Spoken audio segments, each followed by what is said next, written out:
gentlemen, boys and girls, welcome to episode 26 of Some Random. I am your host, Sriracha Flash. Today with me, the beautiful, the wonderful, the magnificent Admiral Nemo. Admiral Nemo, how are you, man? Oh, stop. Doing good.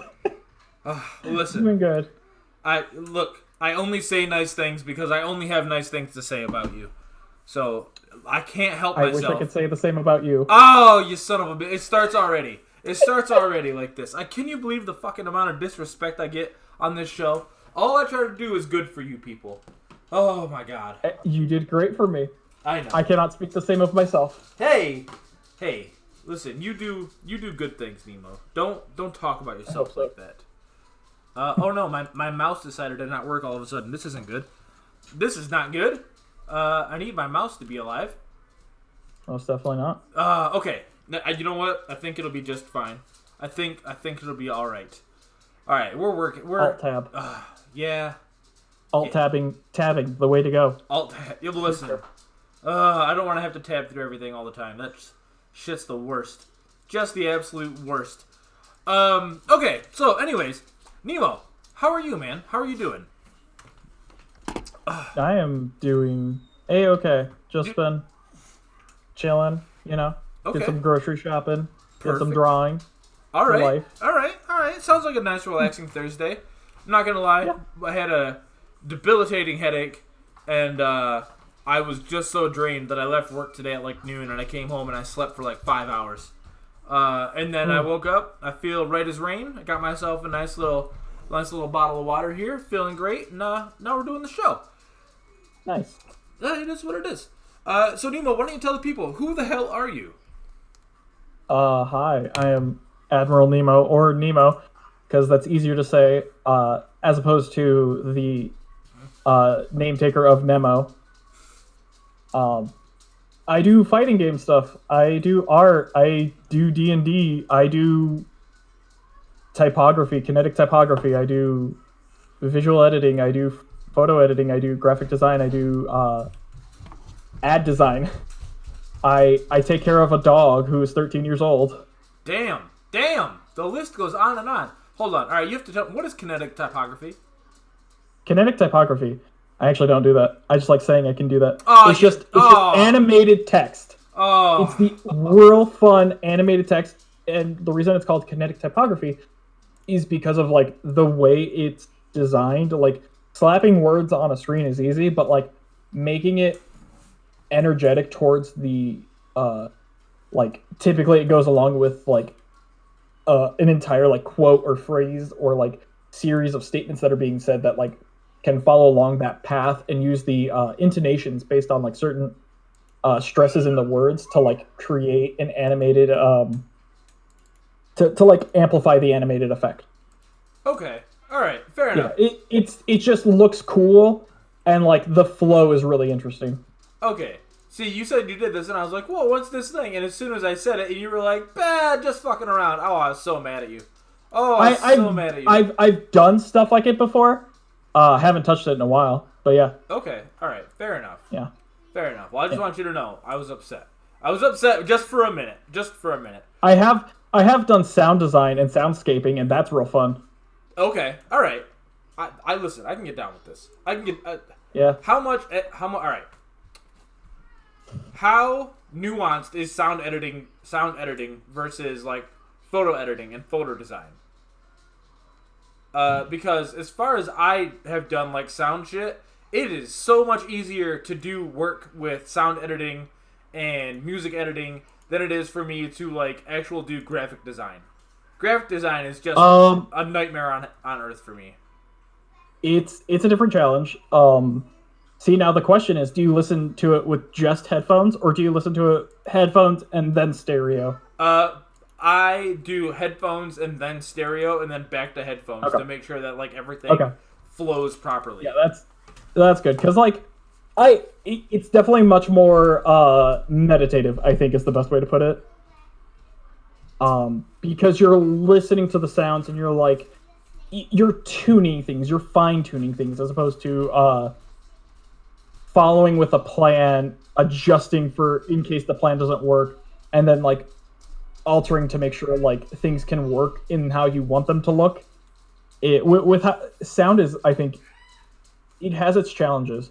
Because I did like one soundscape design where it was like built off of like a bar on like the corner of a street, and so I had to design the soundscape of what was in the bar, what was going on in the bar, what was going out just the immediate outside of the bar, and then the further back beyond that bar, like outside of that bar. So it was like Okay. the layering of it was like music, people talking, drinks clattering, people walking back and forth past the bar, and then further back that is maybe cars or mopeds driving past the place. Damn. Okay. See, and that's fun. Yeah, that sounds. Excuse me. That sounds way more involved than anything that I've done. So automatically, I take back everything I said. I'm a fraud. No one listened to me. No. From the simplest of tasks to the like most involved, it is work that does take time and understanding, and there's no shame in that, of like how simple things are, because simplicity, even doing simple things, is difficult when it comes to shit in life. Yeah, don't fucking tell me about it, my brother. Tell me about it. Well, all right. Look, this is a fighting game podcast, so let's bring it around to fighting games for a second.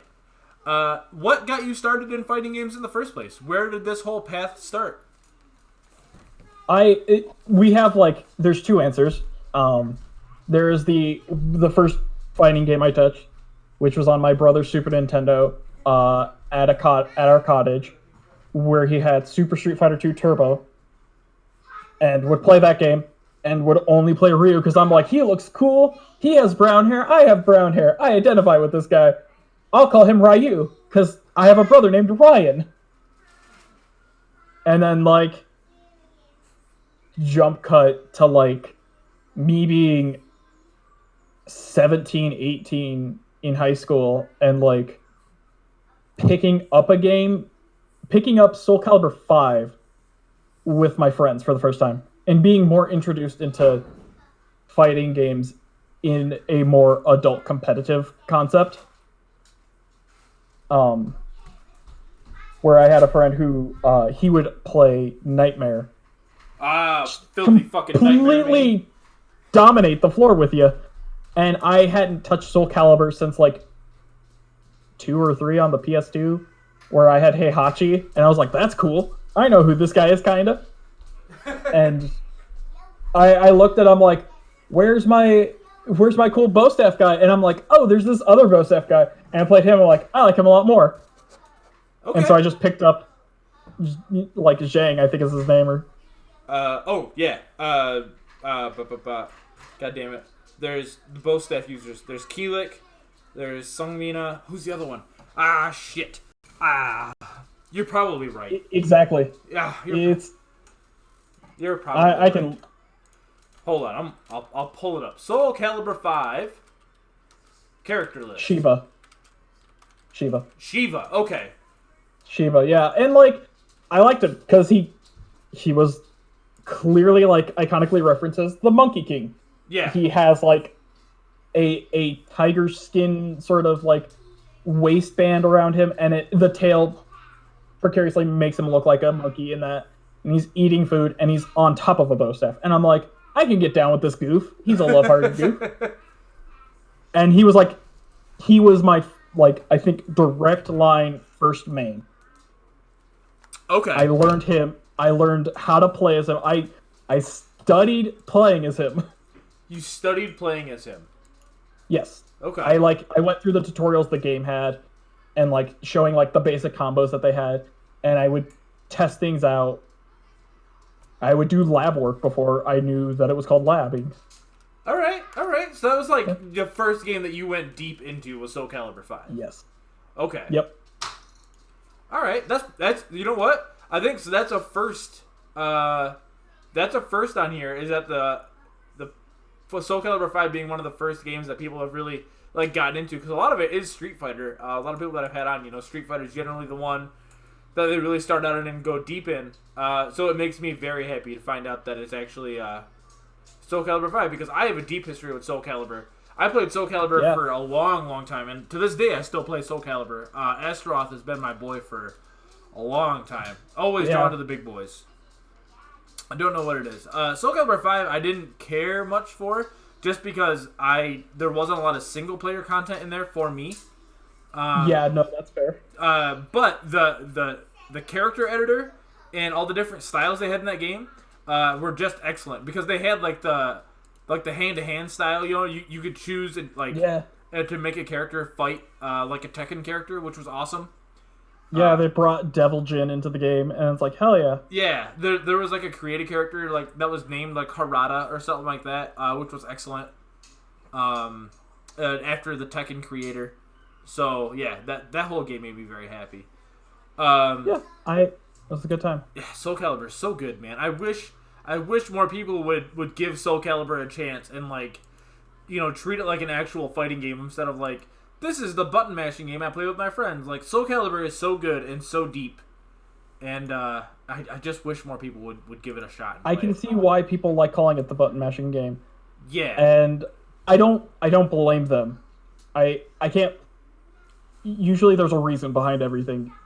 Anyone's logic, whether it's good or bad, and I can get behind. It feels like a button mashing game because, shit, man. Some days those combos are so natural, like. That and Tekken, their combos are so naturally fluid, and you don't see too much juddering between moves to pay attention that there's, like, underlying mechanics, and just being like, yeah, I'm pressing these buttons, it's doing shit, it looks good. Yeah. It's a good direct response to how you feel, which is, I'm pressing buttons, therefore I'm doing good. Right. And at the lower levels of the game, like you said, it can be really hard to discern exactly what is happening on screen and why it's happening. And so if you find one person that like finds a gimmick that works for them, and you have like an inexperienced player, and like that gimmick continues to work and beat them, they go, well, they're just button mashing their way, or they found one thing, and they don't. Soul Calibur is very easy to like not move past the opening stages because there are very easy gimmicks that you can pick up against lower level players that don't work on people who actually know the game. At least in my experience. And so, yeah, it's just, I feel like, but once you get past that point and, like, you actually get into the meat and potatoes, and the actual, like, the intricacies of movement and spacing in that game, Soul Calibur becomes very deep and very, very, very fun to play. The high-level mind games in Soul Calibur, I think, are unparalleled in almost any fighting game besides Tekken, which is another excellent 3D fighter. Yeah, three-dimensional thinking is... It does a lot to players, and I like that. I haven't touched Soul Calibur 6 as much, just because I tried picking it up, and I really did not like its clash mechanic of playing rock, paper, scissors. Just really didn't get a good feel for that. Yeah, the reversal edge is kind of whack, I'm not going to lie. And it just... For me, at the end of that, I was like, if I constantly run into this a lot of times, it gives like players a mental check moment of like, okay, I have a moment to sort of breathe. I think they could have done something better. Yeah, since release, they've done some patches and they've definitely tweaked the reversal edge mechanic. It's a little bit easier to see coming. It's a little bit easier to knock people out of it now before the startup actually happens. So they've definitely done some tweaks and stuff to it to make it not as powerful, but it's still definitely like a tool you have to watch out for. And if you're just kind of playing with your brain turned off, you'll definitely get caught up for it. But goddamn, the one thing I'll say about Soul Calibur, then I'll leave it alone. But I really do enjoy Soul Calibur. The art for that game, like character art, is like nothing else. Like there is Astaroth art that looks so good. It is ridiculous. Like I wish I could find this in like a poster. I'm gonna throw it up on screen here in just a quick second. I wish I could find this on a poster because I would frame this and put this on a wall so goddamn fast. Because you know what? this is on my end, being an ignorant American, or an ignorant fighting game player, I guess, is that I don't know the name of the artist who does these artworks. Oops, hold on, let me adjust that to the fucking screen. Boop, there we go. There we go. But like, to be fair, I don't know a lot of artist names. Not that I mean any disrespect to them. It's just there's a lot of artists out there, and I can't keep track of all of them. But like character art like this is just so goddamn cool to me. I really enjoy it. I really, really, really enjoy their art direction. Yeah, definitely. You know what it does give me instances of, if you could like touch back to any other fighting game, Street Fighter Third Strike. Yeah, because actually. it touches on a lot of hatching and cross shading, and a lot of the simple sketching factors for character design work. And while Street Fighter didn't get as advanced as actually sculpting with the colors and shadows, there's some similarities being put in play. Right. Yeah. You know what? That makes a lot of sense. Actually, I could very, very easily see that. I'm gonna do something really quick. I'm just gonna change this to this. There we go. That's another one. Cervantes' character design, I think, is brilliant. As this ghost pirate with the gunblade swords. God damn. Yeah, Cervantes is just, oh man, such a cool character design. And like he's this fucking wraith. Ah, God, I love him. Just, yeah, man. It's a great way to really bring into that idea of the two things that really make ships and like ghost stories is like pirates are all about their like unique myth of like the dead and that like lore beyond the grave of like in the oceans. Yeah. And that character clearly just embodies that as a being beyond his death. God damn. And just surviving. It's so cool. And thriving somehow. It is so cool. Raw Metal in the chat. Really quick for anyone that doesn't know, if this is your first time listening, we are live Twitch, so we do talk to people that are in the chat. If you want to watch us live, twitch.tv/SrirachaFlash. Yep. And that's how you can find us, and you can talk to us during the show. But the first character that was on screen is Astaroth. He is a golem in the Soul Calibur universe. The second character that we showed was Cervantes. He's a pirate who is after the Soul Edge sword. And then this is Nightmare, who is the Soul Edge incarnate in a body. Who is just another character that's goddamn cool as hell. And these are all designed by Takuji Kawano. Oh, okay. Thank you, Nemo.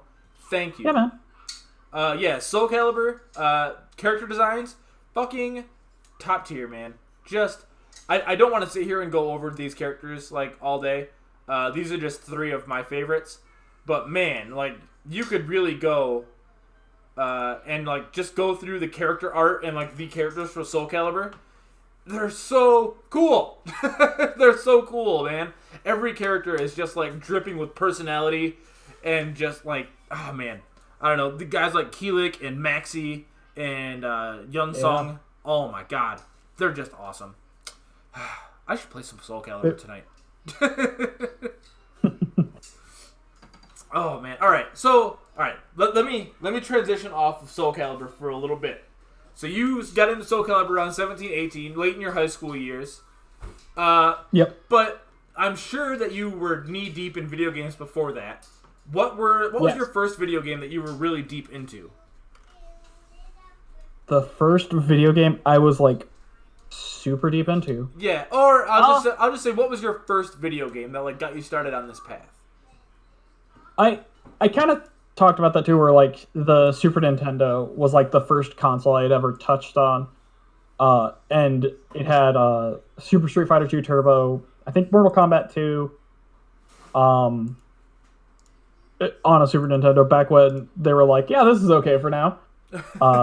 Super Mario the All-Star Collection, so it was just the good mix of Super Mario games. Star Fox for the SNES. Okay. Like, just a unique handful of cartridge games that have shaped my thought process a lot and how I think about how I've thought about art as a kid growing up.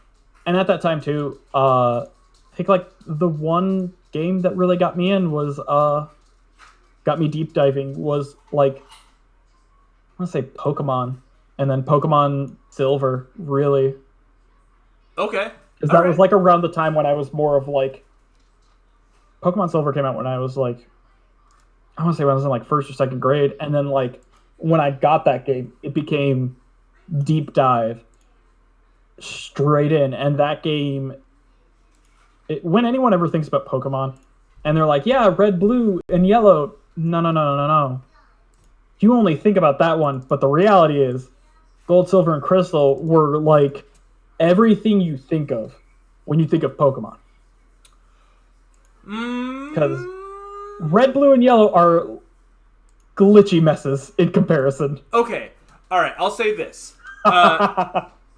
For the current Pokemon formula, Gold, Silver, and Crystal definitely, are the fallbacks. For me personally, I think of Red, Blue, and Yellow because those were my first games that I first played as Pokemon.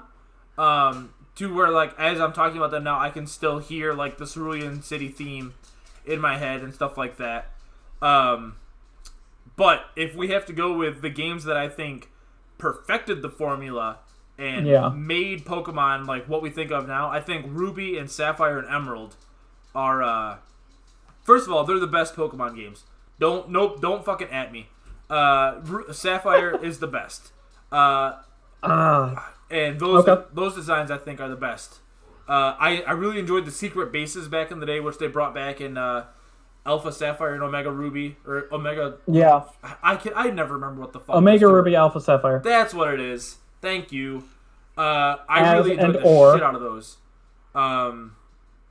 Yeah, I don't know. I think Kyogre and Groudon are like the coolest legendaries. Everything about those is really cool. I enjoyed Team Magma and Team Aqua. The starters are probably the best of the series. I don't know. I just really enjoyed Generation 3 like quite a bit. That's fair. I liked it, but I didn't feel too heartfelt into it. Because like for me around that time, I had played it and I was like, yeah, cool. And I did not, thinking back on it, and I even like tried playing that one too, and I'm like, man, this game has too much water. Like the way Ruby and Sapphire and Emerald were built was like this continent was really surrounded by a lot of fucking water. And I think that's cool. Like when you look at it at the design aspects of it. But I always liked exploring the lands more than the water. But I always enjoyed like underground exploration. So I did enjoy the dive mechanic that they introduced. Yeah. Because that was really cool. Yeah, I really like that. Something fun. And it brought back the Pokemon Safari, which Gold, Silver, and Crystal did away with for a hot minute. Because at that rate, it gave you 2 continents. Yeah. Or two nations, essentially. Whoa! Thank you. Oh. All right. Thank you, Yango, for subscribing for 4 months. Hold on. That noise can only mean one thing. It's time for an interruption. Ladies and gentlemen, we have a beef.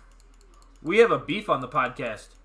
This is real. Nemo doesn't know about this. Oh, no. I know about this. No, I know about this. Nemo, there's beef. You're out here. Yeah. You're out here talking mad shit about Yango.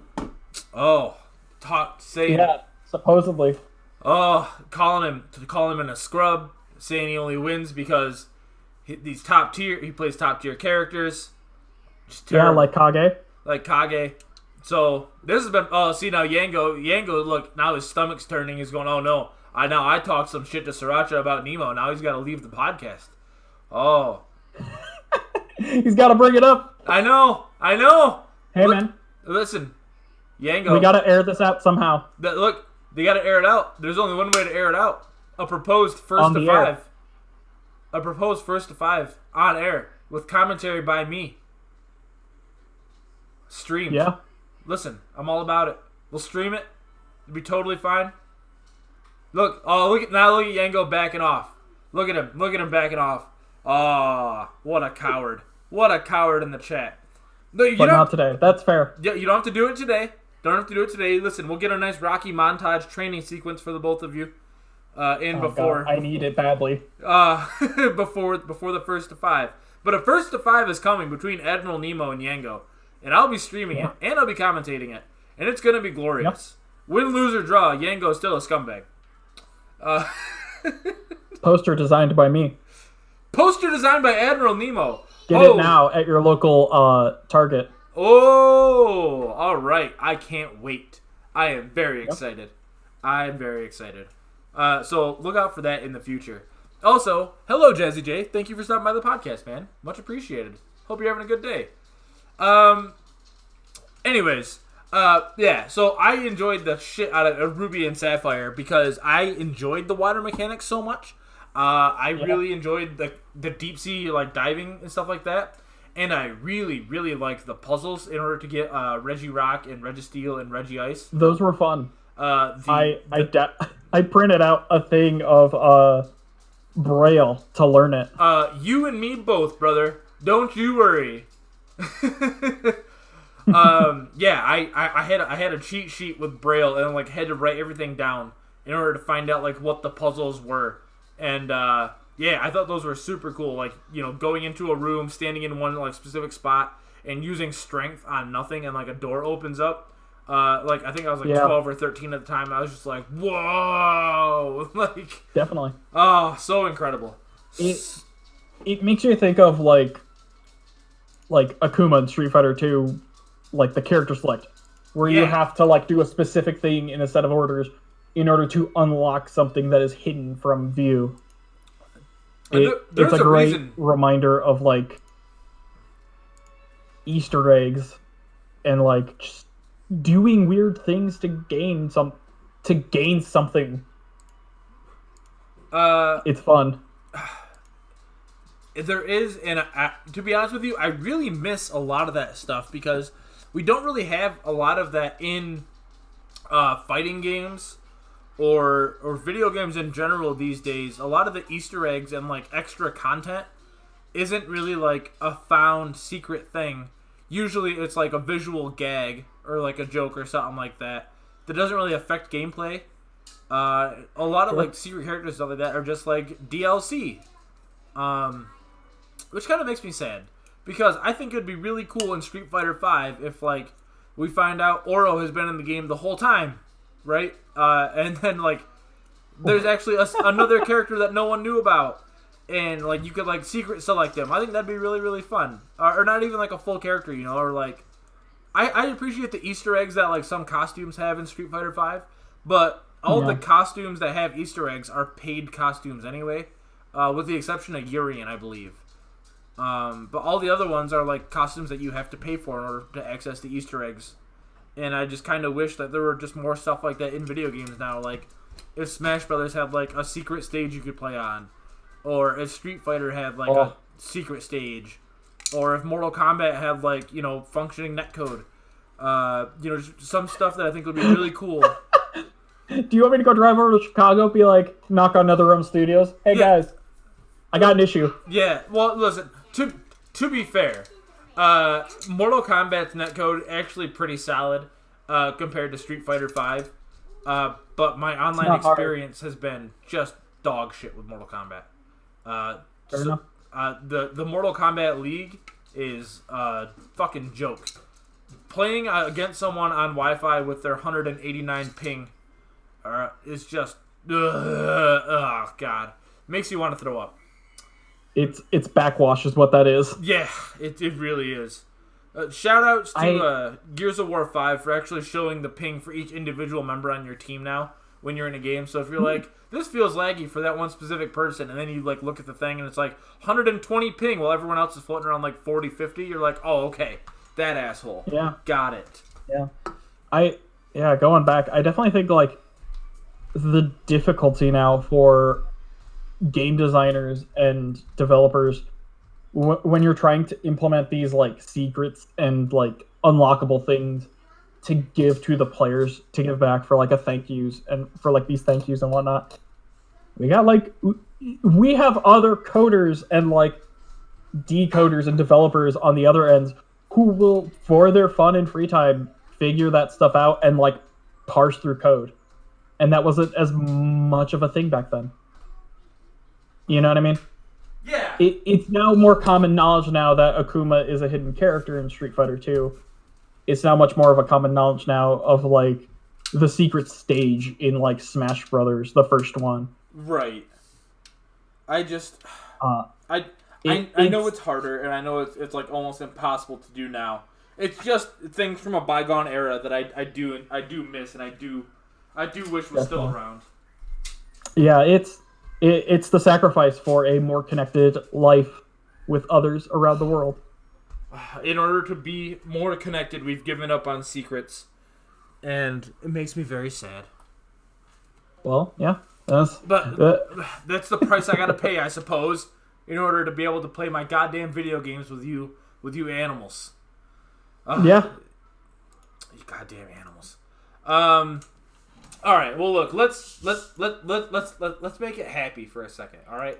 I'll get off of me being old grump and wishing for a bygone era. Most recently, I met you. Well, not met you because we've known each other for a good couple of years now. We hung out at Combo Breaker in May. Yes, we did.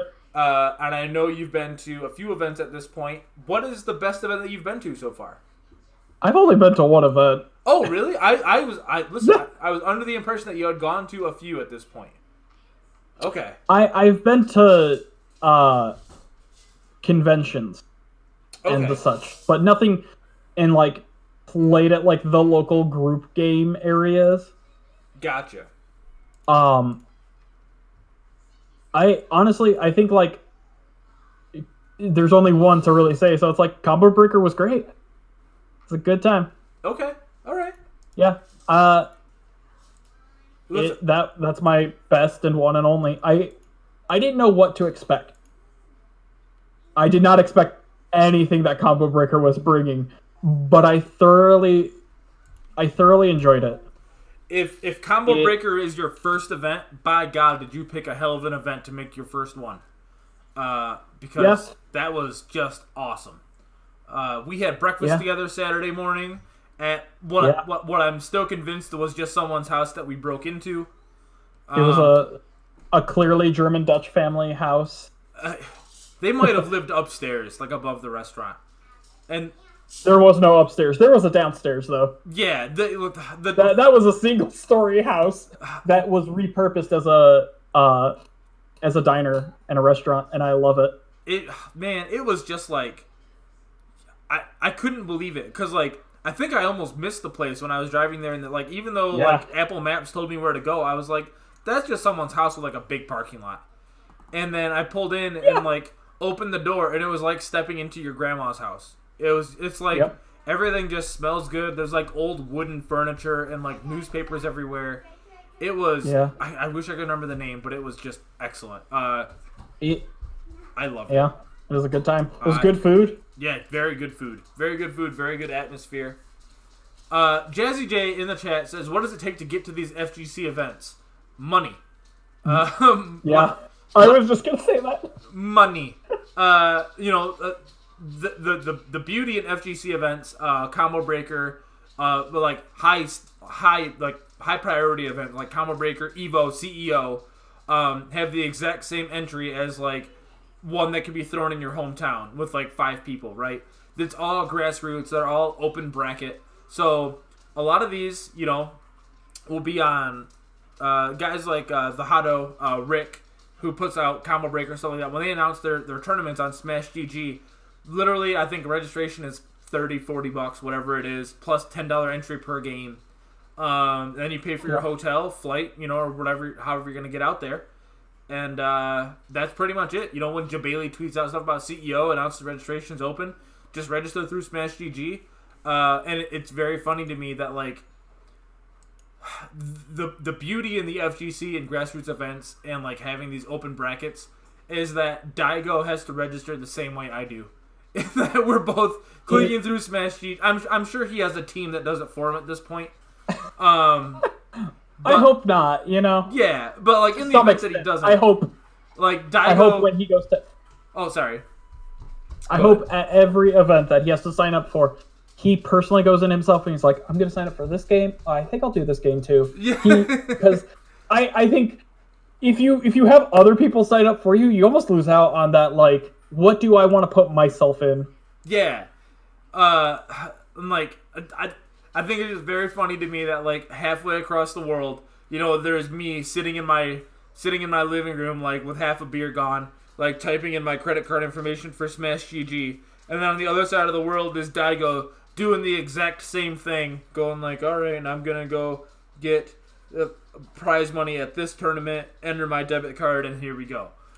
They do not have debit cards in Japan. I recently found out. The hell out of here! Excuse me? They do not. What? They do not. What? I don't understand. I don't understand. What do you mean? What do you mean they don't have debit cards in Japan? They have online banking, and they have. This sounds like debit cards and like cash-based places, but like they don't do cards. They do credit cards, I believe. But like, yeah, I learned about that recently, and I was like, "Oh, what?" Oh. It's a trip. That is throwing my entire world upside down right now. I mean, I get it. They'll do like online banking and stuff, but they will not have a card specifically for their bank account. Wow. They will have credit-based cards, but not.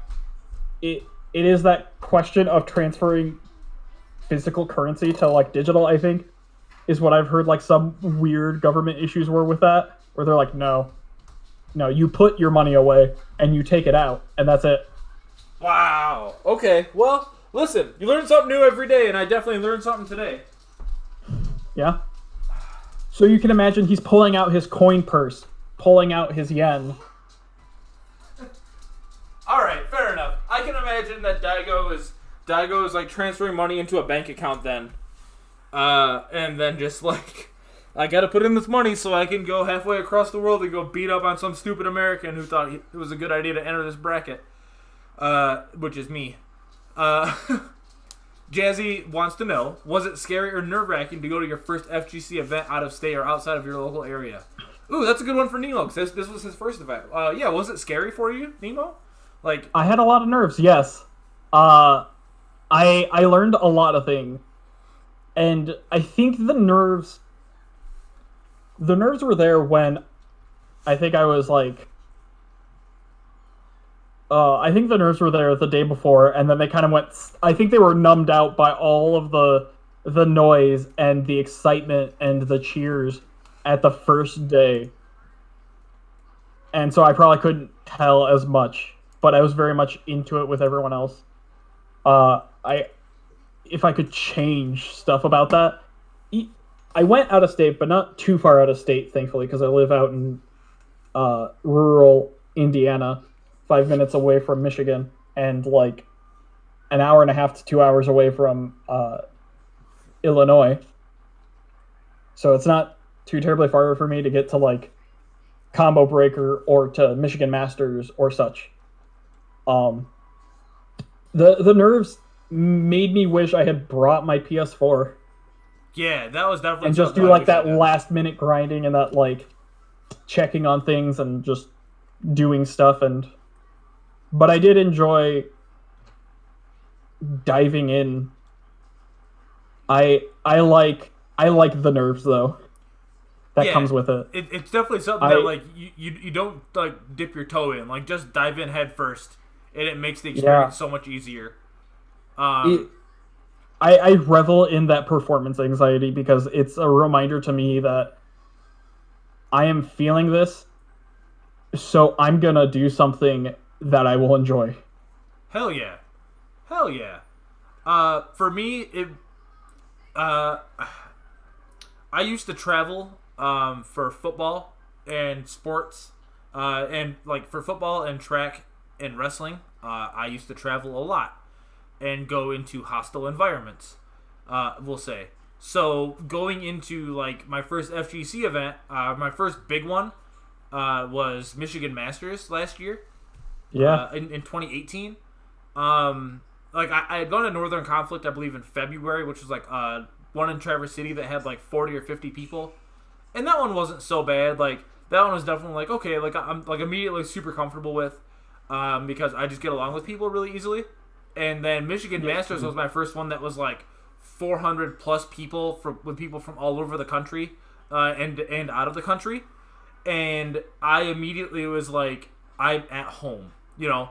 Like I feel welcome because I'm with people that like want to do the same thing that I want to do, and because I have traveled so much and I have been around into so many different environments with people that definitely wanted to see me and my team lose, or like wanted to see me lose. I like no nerves, no pressure, anything like that. Like you just kind of step into it and you're just like, it is what it is, you know. At the end of the day, when I took my daughter, my oldest daughter, to her first event, which was Michigan Masters last year as well, she was nervous about communicating with people and talking with people, even though she wasn't competing. You know, she was just there to experience it. I told her, I was just like, we're all just a bunch of nerds here to play video games. Like it's just like at the end of the day, you know, no one is curing cancer or like doing anything great for society. We're just here to play fighting games. Like, no big deal. You just kind of get together and hang out and mash buttons, and if you're of legal age, you have a couple drinks and then you have a good time. Yeah. I was very fortunate that Combo Breaker was my first one, and especially with like playing too, and like playing with just random people, because the locals out here, I have to drive like 3 hours. Oof. 2 to 3 hours just to go somewhere for locals. Woof. Okay. And that's a bit rough. And I'm not gonna make those trips because that's too much time consumption just to go out for a half an hour and then like come back the same day. Right. Yeah, that's a commitment. And it's man. I will say the power up you get from just playing with random people at an offline event is just, man, every time that I leave an event, I'm like, I am definitely way better than I was entering this event, just by playing casuals with like all kinds of people. Yeah, I had played against a like master rank birdie player for like 10 sets in a row, and like he was a dude from France. Oh. And he was kicking my ass and everything, and I'm like, okay. And like it was great playing with him. I think his name he went by Veggie. And then like I played with, yeah. I played with one of iDrop's friends from like New York, and he was like, he played a really great Chun-Li, and every time I would lose like a round, he would like stop and be like, okay, why did you do this thing in this very moment? And I'm like, oh, I was thinking this. He's like, no. You're not safe after any of this. You're overextending yourself, and I know when you're overextending because you want to try and keep on me. You have to take a seat and think for your next thing. Yeah. And it was like, it felt great having people understand why you're helping you understand why you're doing stuff, because they've either been there or they've seen it enough times. And right. It's great to see someone else look at what you're doing and get you like the knowledge. Yeah, definitely. Having the immediate like, hey, dumbass, why are you doing this? Well, because of this. No, shut up. Listen, I've been through this. Which is I had that moment with Idazan where Idazan went like asked why I did what was it? I did back heavy punch. No, well that too. That's actually how I took a game off of Idazan. It was back heavy punch in the corner. But I had done jump in, jump in heavy kick into crouching heavy punch and then into Abigail punches. And he was the first one to be like, why don't you do jump in, stand medium punch, or jump in heavy kick, stand medium punch, and then into back heavy punch for Oki. And that's when I was like, because I was trying to maximize my damage at every single opportunity and not realizing that, like, I kind of need to set myself up, like, forego damage now for advantage and damage in the future. Yes. Which is, like, super important. Yeah. Jazzy says, I like to play with feeling. I don't really look at frame data, study traps, or anything like that, just trying things. What advice would you give to someone with this mindset going into one of these tournaments? I would like to win, but it's not the end-all, be-all. This is your time to learn. Yeah. That's your best time to, if you want to start learning in a little more, playing with feeling is good for understanding surface level and, like, your opponent. I think, for me at least, I don't know how everyone plays with their instincts and feelings. Mm-hmm. But if you can, like, take yourself out of that more so fluid mind approach and then start looking into the more mechanical aspects and letting yourself be like, okay, registering that into that play helps. If you're going in, depending on the game, depends on a lot of stuff too. If you're playing like Street Fighter and you're getting mixed up all over the place, your feeling on what you might want to do can be confused for what your opponent wants you to feel. Yes. Yeah. And that can be said with a lot of games sometimes. Yeah. That actually makes a lot of sense. I would say, you don't necessarily need to know every bit of frame data for every character, but it is very important for you to understand where your advantage and disadvantage is for your character. And going to an offline event, and if you go to an event, if you go 0-2 or 5-2, or you win the whole thing, right? No matter what, make sure that you get in casual games outside of tournament, because that's very important for your growth as a player outside of just your tournament results. I think it's very, very, very important to try to get in as many sets as possible. Yeah. But, like, I don't know, that it's not like super deep advice. It's not like groundbreaking either, but I think those are like the important things to build upon, or the important things to do at an event in order to grow, is make sure that you play as many matches outside of the tournament as possible, because that's really the only way that you're going to get better and improve for the next tournament that you enter. And when you are willing, and you feel you're comfortable for that stuff, definitely ask them if there's anything they notice in how you play that can be tuned better or can be, like, reverted, adjusted, knocked out, like, from, like, your from the baddest of the bad habits to, like, the small ticks you do, finding out what stuff you can help fine tune in how you play as a person, and going from what you want to play to how you should, like it's like how you want to play the game, and then, like, how you have to play is kind of like the way to put it, because there's going to be, like, the ego of it, of, like, I want to play my character like this, and this, and that's fantastic, but your opponent is going to want to say the same thing about their character. So learning to understand what they want and, like, listening to that and listening to what those people say. Oh, thank you, Sales. I know I suck at Street Fighter, but I appreciate your money. You're doing better than me. Doing a lot better than me. I'm in Super Gold again. That's okay. Falling on hard times. Look, it could be worse, right? Like, you could be not playing fighting games at all. and then you would just not be having fun. But at I least, mean, yeah. at least you're out here. Oh my God in heaven!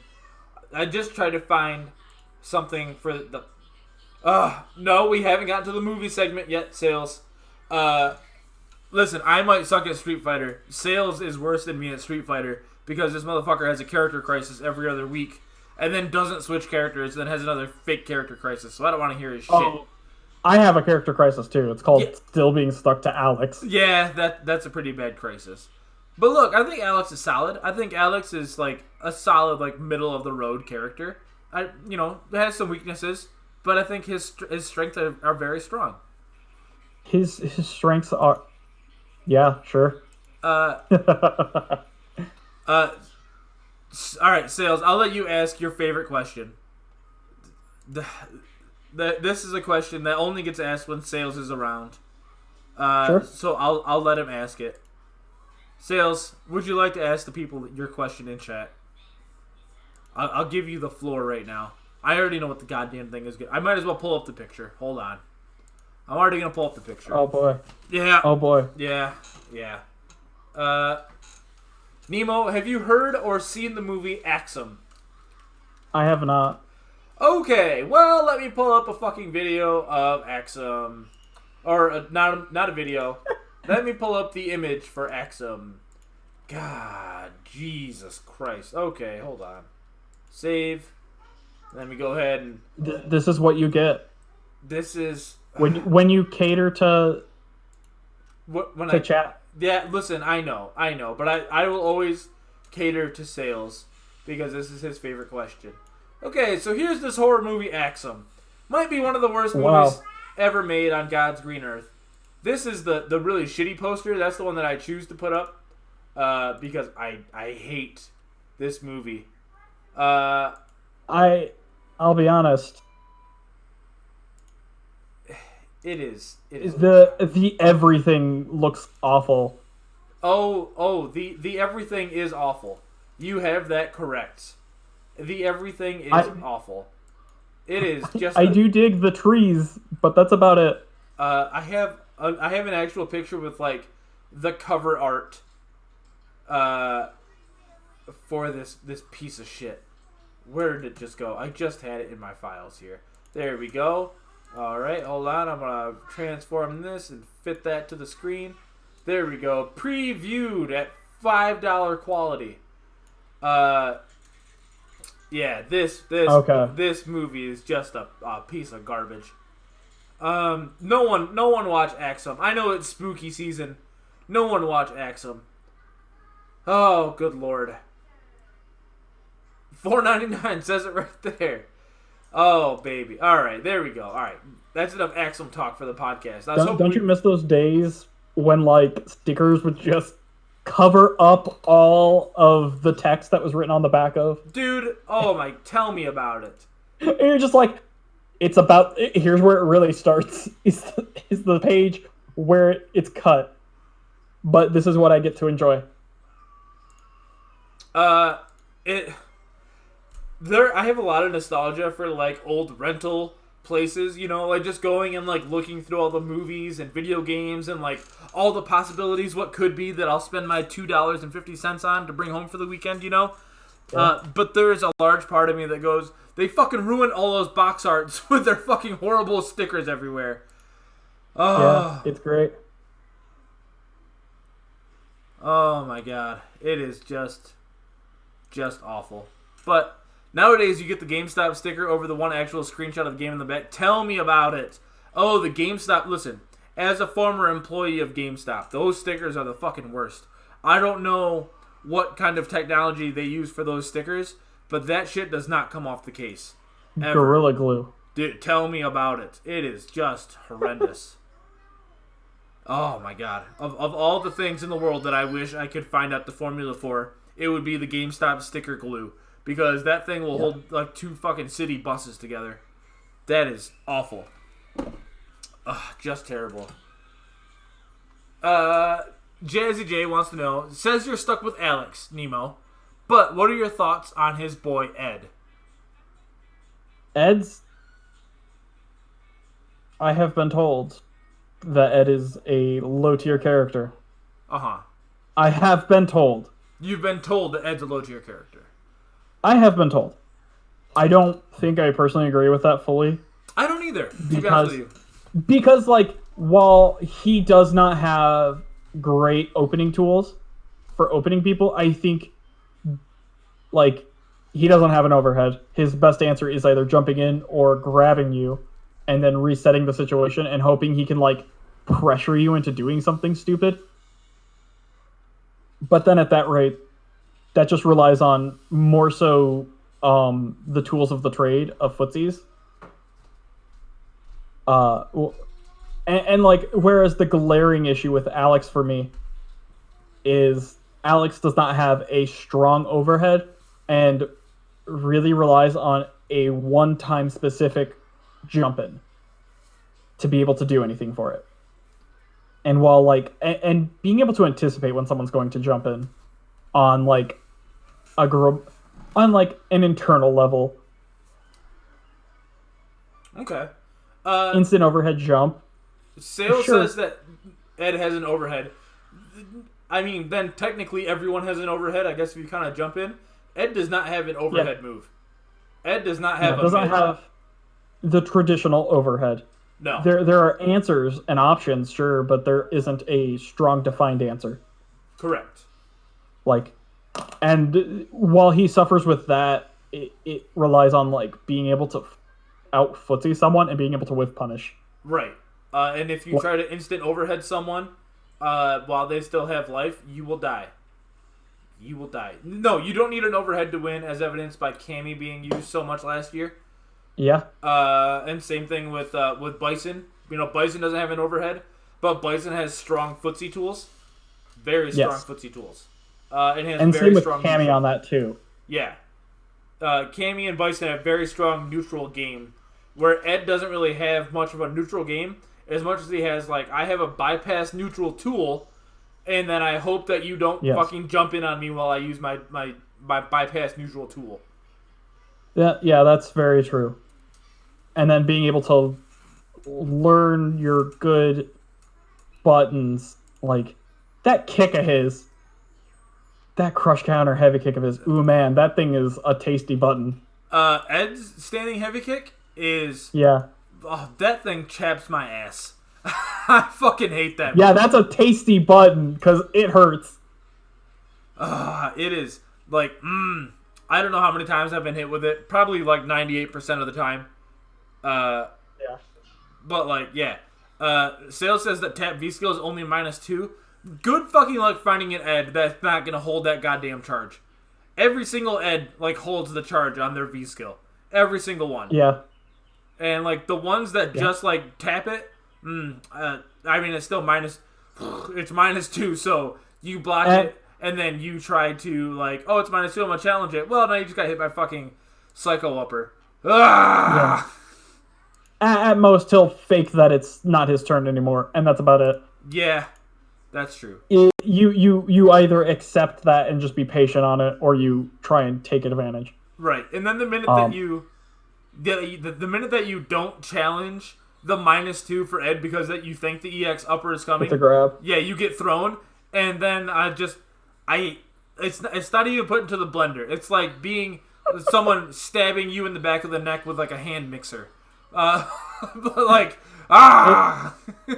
it's like being smacked by an egg beater. You're like, fuck, stop it. Yeah, exactly. It's someone with a whisk, like one of those manual whisks, like coming closer to your face, and you're like, this is uncomfortable. I don't like this. I fucking, god damn it. Yeah, definitely. EX Chariot Tackle is -2. Yeah, I know it is. It's -2. That goes in EX Headbutt too, because motherfuckers like to waste meter. Which is also imagine not just safe light OSing EX Upper. Alright, on a -2 situation, you can't OS EX Upper unless you have a 3 frame, right? And even then, I don't think that you can OS the -2. I think you'll still get fucking bopped. But like playing someone with a 4 framer, like me in my crouching light kick with Abigail, I cannot challenge -2 or I can't OS EX upper. If I press crouching light kick, I get fucking bopped. But that's just the way of life. It is. I feel ya. Yeah, as an Alex player, you understand what it's like. Yeah. There's been an uncomfortable amount of fucking Alex mains on this podcast. I don't know why you put me on here then. I mean, I see like 3 Alex icons, and I'm like, so I'm next. The 4th Alex, yeah. Well, I mean, look, I have I had goddamn, who did I have on here? I had JoJo on here who doesn't play Alex. He plays Balrog, for the most part, but he has an Alex avatar, but he dabbles in Alex. I had Overall on here who does play Alex. And then I had Kagi on here, who also plays Alex. And then who else that fucking plays Alex? Who else did I have on here? Maybe Golden Fate. I think Golden Fate played Alex for a little bit. And just, there's so many. I do not do... Listen, Sales has this idea of me that I do random things in a match all the time. Just not true. It's all calculated. It's calculated chaos. I'll give you that Ed has stubby normals. I'll totally give you that. Ed does have stubby normals. That is true.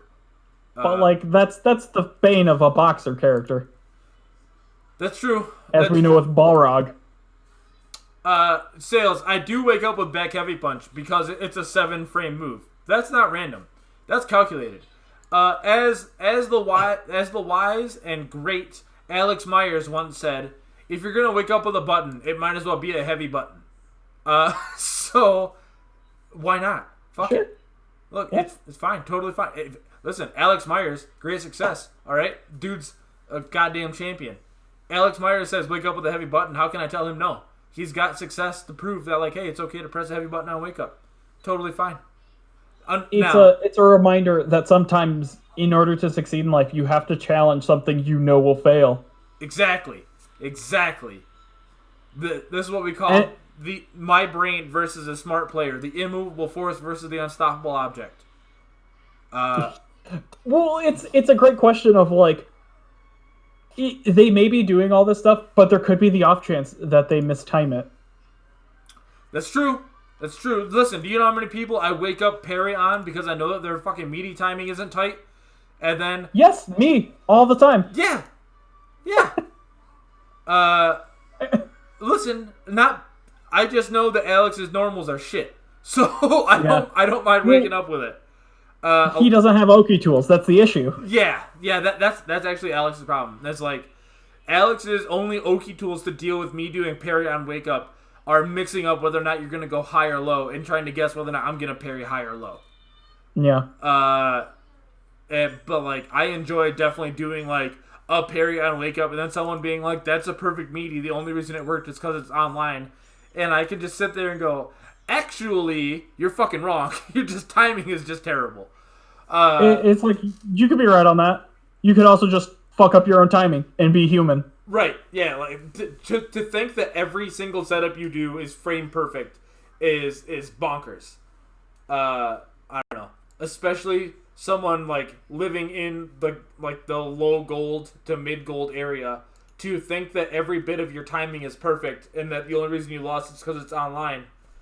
When I don't know. You know what? I'm not going to go into it. No, it's a reminder, hopefully a humbling reminder to all that we'll fuck up. We fuck up as people. Yeah, and definitely. When we even are perfect at something and are consistently good at something, we will still have days, we will have weeks, we will have years even where we'll fuck it up constantly. And hey, man. Yeah. That's just something that you got to live with, and you have to understand that like you are a fallible person playing very fallible games. So all right, Nemo, I'm gonna skip ahead. I want to get back to our questions for a second here. Okay. And I'll ask you a couple more, and then I will. I'll let you go. Okay. But you've been around the FGC for a while now. I know you've only been to the one tournament, but like you definitely have your finger on the pulse of like things that happen in and around the fighting game community. Do you have a favorite story that has come out of the FGC?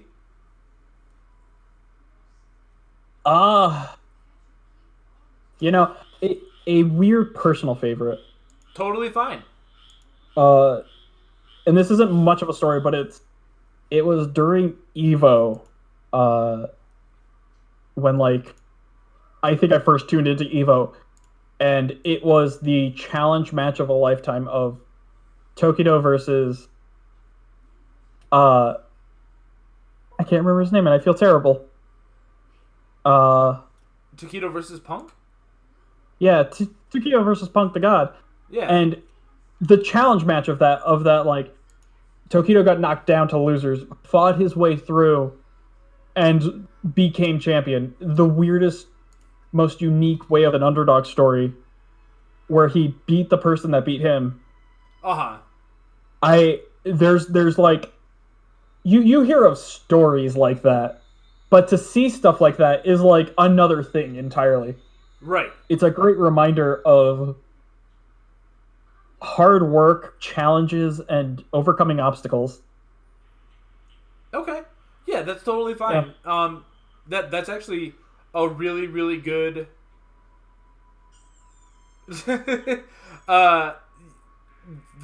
that whole event and sequence where like Punk had taunted Tokido in their first match, and then in grand finals, Tokido lands the taunt combo while like Punk was stunned in the corner is just fucking awesome. Like that's the first time that we've seen Tokido like actually be like not just like a calculated like cold-blooded like Tokido.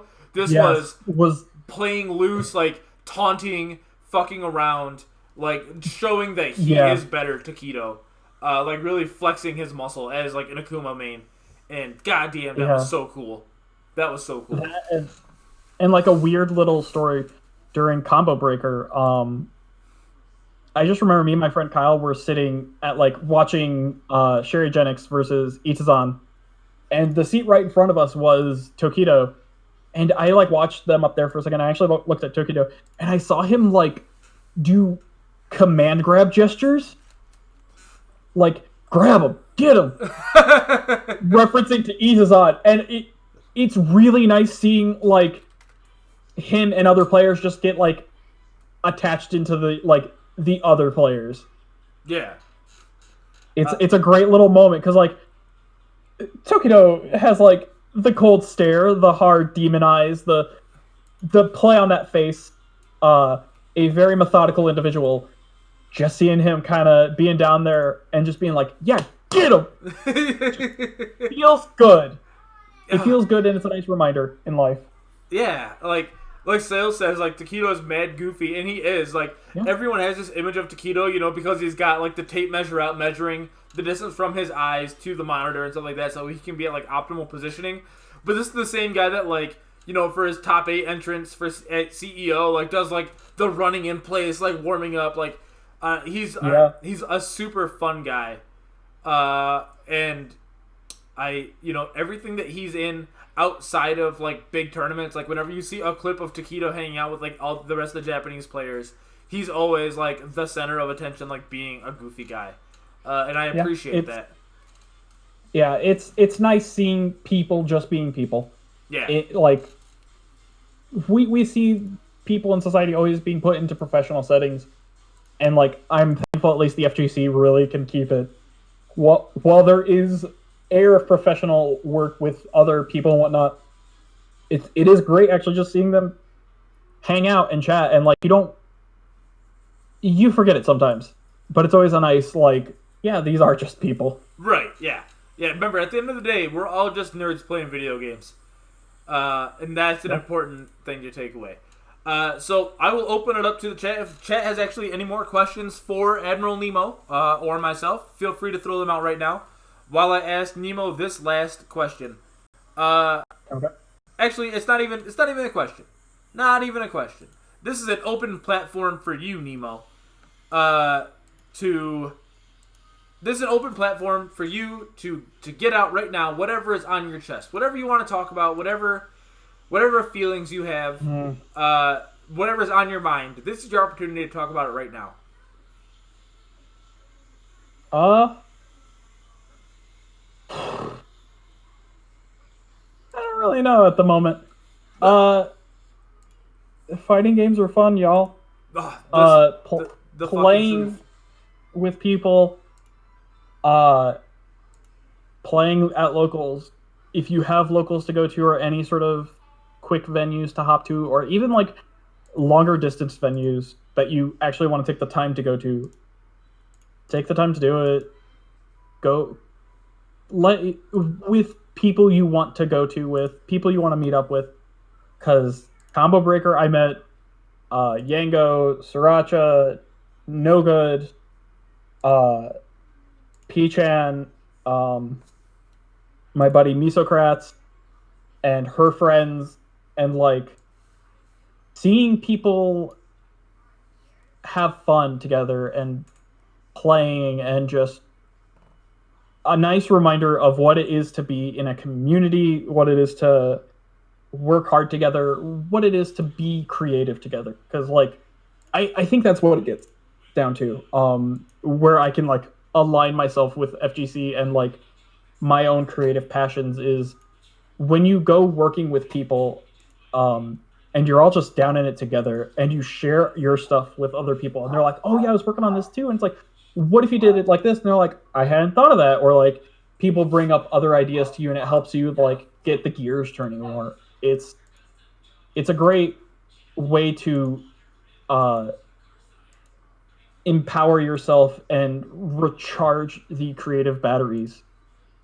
You know, I left Combo Breaker feeling much more pumped and ready to take on more online tournaments, more challenges, challenging myself more, getting these like hints of what it feels like to not to win, but to truly progress and to truly like be there with everyone else, just running along. Okay. Yeah. Hey, look,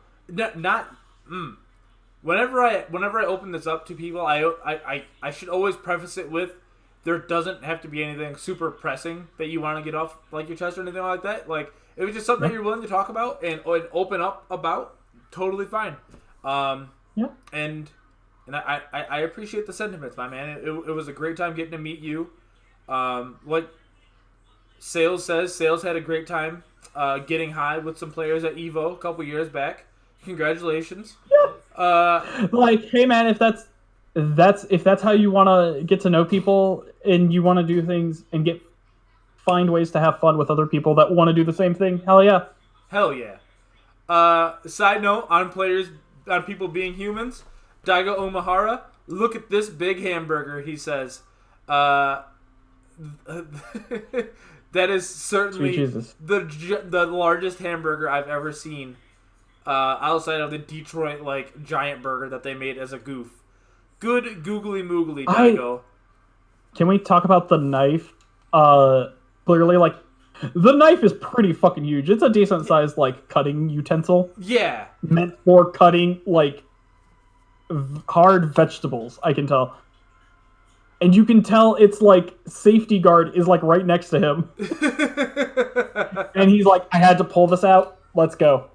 Oh, that is goddamn. For anyone that doesn't know what we're talking about, Daigo Umahara put out a tweet, says, look at this big hamburger.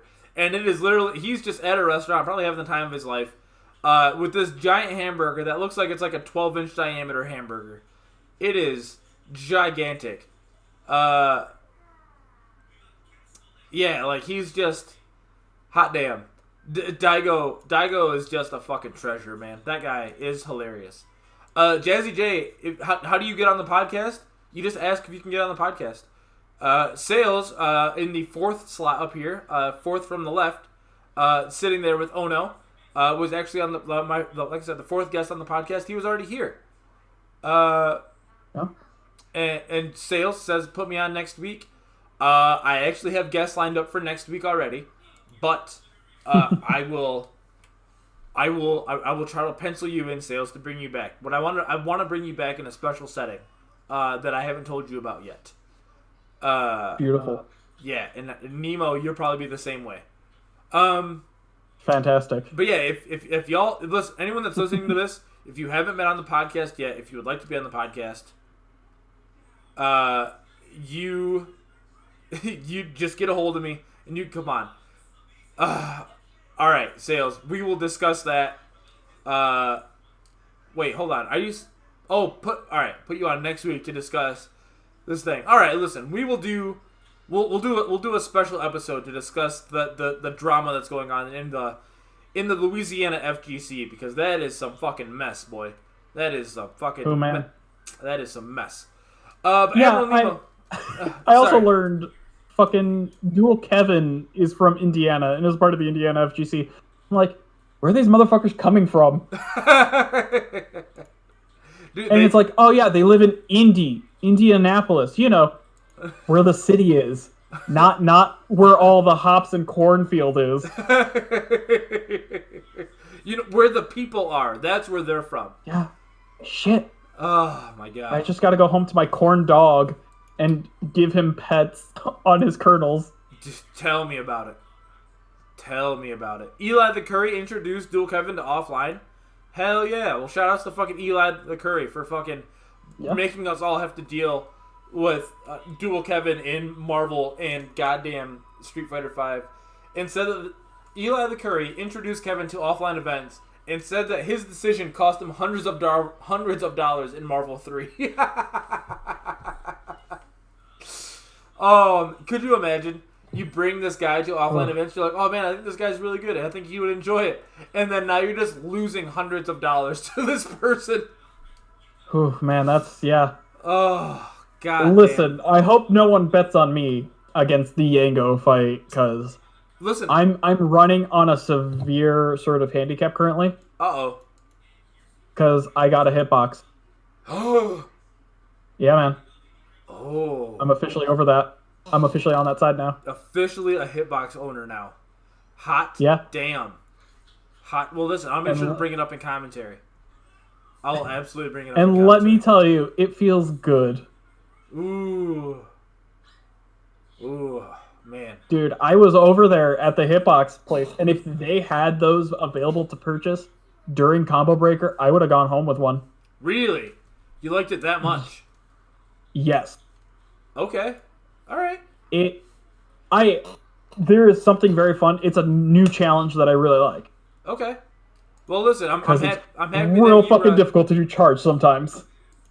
Sales, send me your hitbox if you're not using your hitbox. I'll take your hitbox off your hands. I'll learn to play with hitbox. If it's just sitting under the floor under your laundry, just send me your hitbox. You don't need it. Well, listen, I'm happy that you got your Johns out there now in case you lose. I'm happy that the excuses are already out there in case you lose the first to 5. Hey man, I'll be losing to a top tier character called Kage. So don't lose to Kage. You have to beat up on his Kage. Hey, he's not even bringing Kage. Oh, I wonder who. He's probably gonna bring Zangief, if I had to guess. Oh my god, that's the thing that's gonna kill me. I'll pay your $20 shipping sale. Send me the goddamn hitbox. I'll take it off your hands. I really hope he plays Zangief, and it's Alex versus Zangief in a first to 5. I can't wait for that degeneracy. Anyways, Nemo, thank you for being on the show, man. This has been awesome. I've appreciated your insight into so much shit. If people want to find you on the internet, where can they find you? They can follow me at Admiral_Nemo on Twitter. I occasionally tweet about things and retweet a lot of art because I like art. Perfect. I like a lot of art. Do you have any D&D campaigns in the future that people should be looking out for or to play? Or is there a specific Discord where they can go to play D&D with Admiral Nemo and the crew? I don't know if I have a specific Discord. I am a part of the Super D&D Bros Discord that has been built by Skullman Scotty. And I have a campaign I am currently building, so who knows about that? Okay. Hopefully I'll get it finished and ready to be played at some point in my life. All right. Well, listen. I will throw the Super D&D Bros Discord in the show description if anyone wants to go play D&D. If you're looking for a D&D group, they are always looking for adventurers. So I guarantee that you'll find a campaign and you'll have a good time. Definitely. If you want to find me on the internet, you can find me on Twitch, Twitter, Instagram, Facebook, YouTube, LinkedIn, Vine, TikTok, everything. Vine isn't a thing anymore. It's Vine 2. It's Vine 2, TikTok, epicgames.com, under the forums, everything, at Sriracha Flash. You'll find me everywhere. That being said... You can also find him in a junkyard on Thursday night. Oh! That's important. Thank you, Nemo. Thank you for reminding me. Yeah, man. We have next Saturday, November 2nd. I am running an all Abigail tournament. It's a 16-man tournament. Abigail is the only character allowed to be selected, called the Junkyard. Oh my god. It's gonna be a great time. I know we've got Monk Unit that's gonna play. I will probably be in bracket to get shown up by much better Abigails. It's gonna be a great time. I can't wait to play. It's gonna be a lot of fun. We have Snickets, who's another one. Like Abigail's from all over North America. Unfortunately, we are keeping it North American only. Because CFN will buckle under the weight of trying to do an overseas connection with 2 Abigails on screen. Yeah. So it is North American only. But if you do want to play in the Abigail tournament, I will put the link in the show notes that goes to the challenge. If we get enough entrants, I will open up the brackets to beyond 16 people. And then we'll just, do matches as they come on stream. But that being said, join the Junkyard. Follow me everywhere. Subscribe. We've got merch. Merch is in the chat right now. And will be in the show notes. Follow Admiral Nemo at Admiral_Nemo. This has been Sriracha Flash. This has been Admiral Nemo, and hope you all have a good night. Goodbye. Pay full price for the tickets, and you only need the edge for that seat.